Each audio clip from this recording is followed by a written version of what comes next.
E aí, gente, como é que vocês estão? Vocês estão suave? Eu tô tranquilo, tá? Eu comecei aqui. Vamos começar aqui a estudar um pouco sobre arquivos. Gente, eu vou separar duas aulas de arquivos, tá? Uma vai ser princípios do alto nível, né? Que é para escrever coisas dentro. Para eu mexer com arquivos em nível alto, que são as coisas que estão dentro dessa biblioteca aqui, stdio.h. É a biblioteca padrão, né? Normal. Esse string.h não precisa. Enfim, gente. Basicamente isso. Gente, o que é um arquivo? Como é que eu abro um arquivo em C? Gente, todo arquivo tem no sistema tem um ponteiro que aponta para ele. E dentro dessa estrutura aqui, a gente tem dentro dessa biblioteca que a gente tem dentro dessa biblioteca stdio, a gente tem um tipo de ponteiro chamado file, que ele é justamente um ponteiro do tipo um ponteiro do tipo arquivo, que ele pode apontar para qualquer arquivo do sistema, né? E a gente tem, eu criei um char str aqui, vocês já vão ver para que serve. Eu criei um int aqui, vocês já vão ver para que serve. E aqui eu abri o arquivo, gente. Como é que eu criei? Eu abri o arquivo com a função fopen, que significa file open, né? E entre aspas duplas, tá? Não usem aspas simples. FP, tá? Isso daqui me retorna um ponteiro do tipo arquivo, tá? Então a gente coloca FP é igual a isso daqui. A gente coloca o nome ou o caminho do, do arquivo. Lembre-se, quando você colocar só o nome do arquivo, eu coloquei só teste.txt, o arquivo tem que ter na mesma pasta do executável. No meu caso aqui está na pasta da monitoria. E a gente tem, ele está aqui, ó, teste, ele está cá embaixo. E o nosso executável, ele está aqui, ó, né? Então, ele está na mesma pasta do meu executável, então eu posso rodar. Se ele não tivesse na mesma pasta, eu teria que colocar o caminho, que é só você vir aqui, procurar, por exemplo, downloads, tá aqui o caminho, ó. Esse aqui é o caminho do downloads. Por exemplo, pasta documentos, esse aqui, calma, deixa eu olhar aqui, monitoria. Esse daqui é o caminho da minha pasta da monitoria, tá? Então, basicamente isso. E se você estiver trabalhando no MS Windows, lembre-se que você tem que lá eles trabalham com endereço assim, então você coloca duas barras para evitar problema, tá? Que barra invertida significa caractere especial aqui no um caractere especial. Por exemplo, o enter é um barra n, o tab é um barra t. Então são variáveis diferentes. Então se eu colocar barra aqui, ele vai dar um tab hash.txt. Isso não existe. Então tem que colocar barra barra, que significa uma barra invertida, tá? Então, por enquanto é isso. Gente, a gente tem que testar nosso programa. A gente tem que preparar nosso programa para um erro, né? É... Então eu coloquei aqui, se fp é igual a nulo, valor nulo significa que ele não conseguiu retornar o arquivo, né? Então, calma. Significa que ele não conseguiu abrir o arquivo. Ah, tá, esqueci de explicar uma coisa. Esse daqui eu coloquei R porque eu abri o arquivo para leitura. Pode ser para escrita ou pode ser para append, que a gente fala, né? Para leitura a gente só lê, para escrita a gente escreve, só que a gente apaga tudo que está escrito lá dentro do arquivo. Para append a gente adiciona um texto lá dentro. A gente não apaga tudo, a gente só adiciona um texto, tá? Então basicamente é isso. Então aqui que eu testei se o arquivo ele vai ser aberto. Se esse daqui me retornar nulo, significa que não conseguiu abrir. Aí eu dou um printf erro e dou um exit. Esse exit significa termina o programa. Termina o programa, eu dei exit 1, né? Ele significa que é para terminar o programa. Aqui eu fiz um while aqui, que esse while faz? Ele é enquanto diferente de FOF, FP.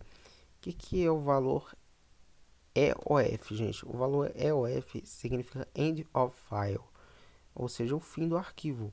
Todo final do arquivo tem um valor end of file, que identifica que é o fim do arquivo, beleza, gente?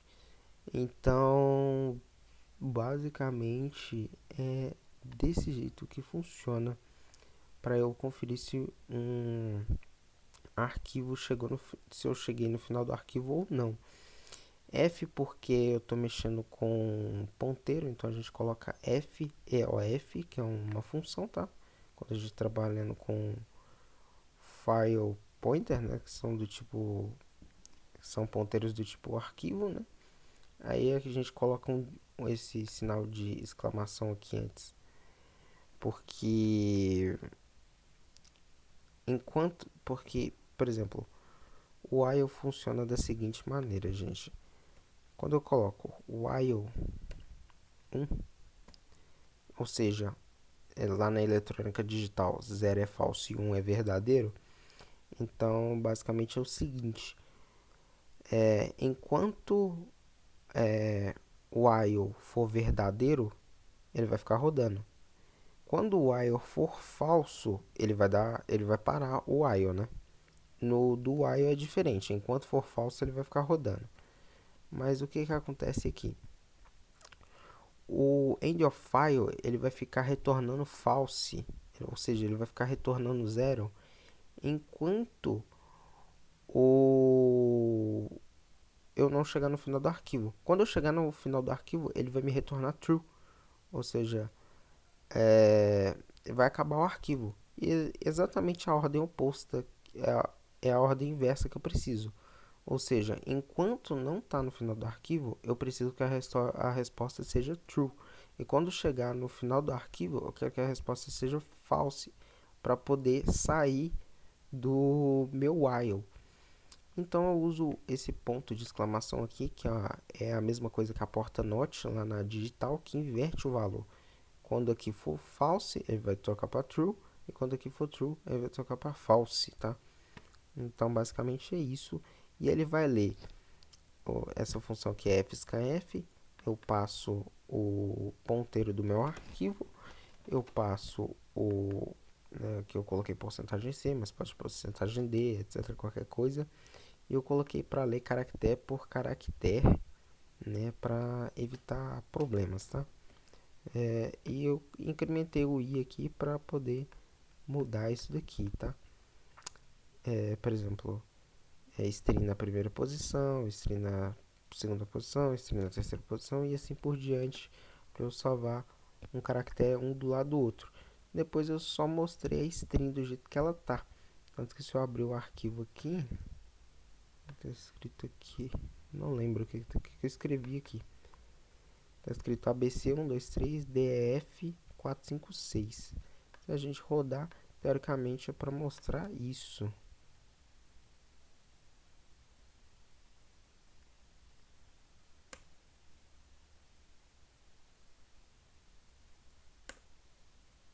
String do arquivo ABC123 DF456. Deixa eu ver se eu esqueci alguma coisa, de explicar alguma coisa.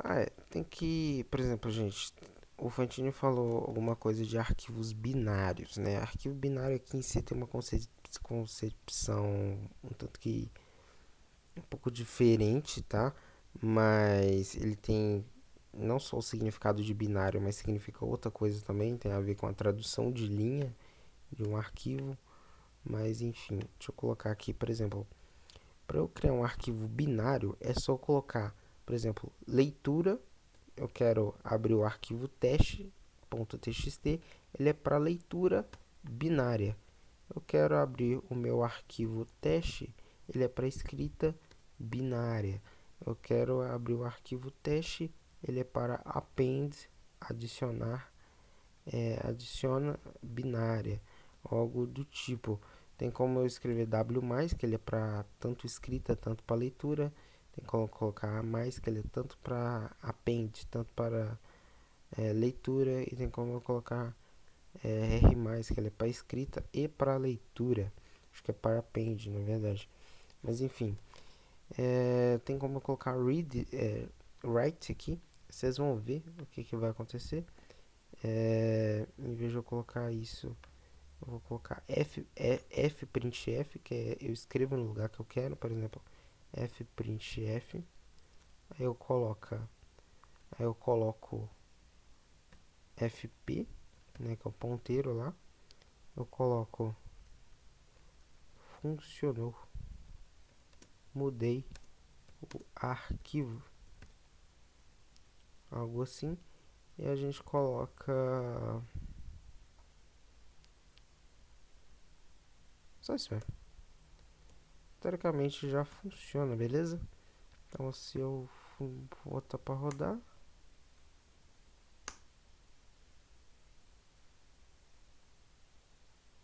tá extraindo o arquivo. Calma, isso daqui sai, né? Pelo amor de Deus. E vamos abrir aqui para ver o que é. Se mudou aqui dentro. Funcionou. Mudei o arquivo. Como eu disse que apaga tudo. Agora vamos colocar um append aqui. E a gente vai escrever na frente.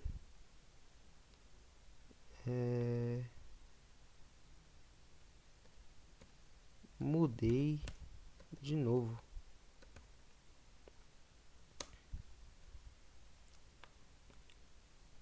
Vamos botar para rodar.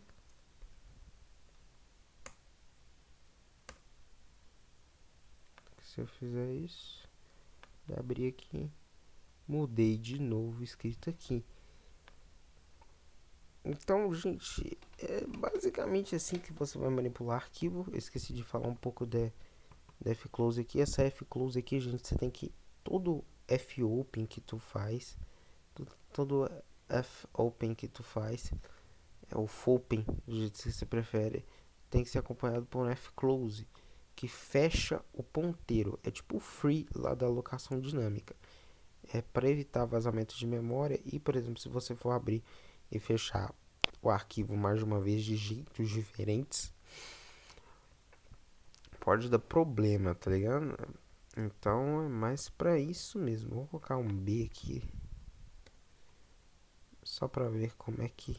Nem eu nunca usei escrita binária, mas vamos ver só como é que fica. Preciso que fechei a pasta monitor porque eu sou um retardado. Mas vamos lá. Mudei de novo. Aí você pensa, pô, Kaique, mas eu não entendi. Não era pra aparecer aqui esse tantão de número esquisito, igual o Fantino me mostrou? Não. Aqui em si, não necessariamente é isso, tá? É diferente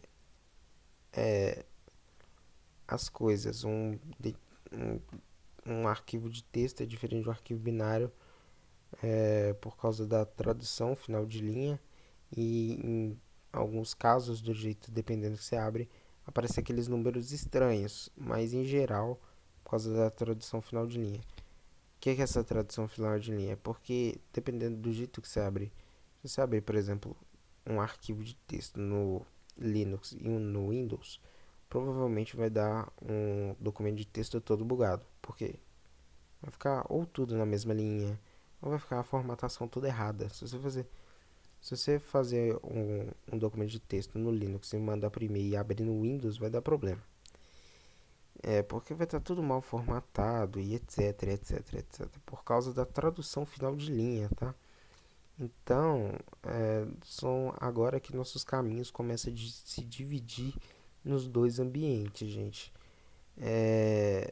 Que vai ser na próxima aula que eu vou trazer um pouco sobre arquivos, tanto no MS Windows tanto no Linux em baixo nível, beleza? Guardo vocês lá. Valeu, é nóis e fui!